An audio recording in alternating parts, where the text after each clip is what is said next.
নমস্কার। ব্রতচারী নৃত্য। ব্রতচারী নৃত্য কি বলুন তো? ব্রতচারী নৃত্যের কথা অনেকেই জানেন এবং ব্রতচারী নৃত্য মানেই কিন্তু রবীন্দ্রনাথ ঠাকুর এবং শান্তিনিকেতন। আচ্ছা, এই শান্তিনিকেতনে কিন্তু ব্রতচারী নৃত্য হয়ে থাকে। এই ব্রতচারী নৃত্য হলো এক ধরনের জীবনশৈলী। এই যে জীবনশৈলীতে সুচরিত্র গঠন হয়ে থাকে। ব্রতচারী নৃত্যের মাধ্যমে সুচরিত্র গঠনের ইঙ্গিত দেওয়া হয় এবং এই ব্রত শব্দ থেকে ব্রতচারী কথাটা এসেছে, অর্থাৎ একাগ্র চিত্তে যারা ব্রত করে থাকে তাদের ব্রতচারী বলা হয়। গুরুসদয় দত্ত প্রথম এই ব্রতচারী আন্দোলন করেছিলেন মানুষের মধ্যে জাতীয়তাবোধকে জাগরণের জন্য।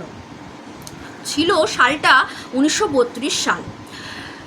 মূলত তিনি সামাজিক এবং আধ্যাত্মিক উন্নয়নের জন্যেই এই আন্দোলন করেছিলেন, ব্রতচারী আন্দোলন। তারপর থেকেই কিন্তু ব্রতচারী নৃত্য প্রচলিত হয়। নমস্কার।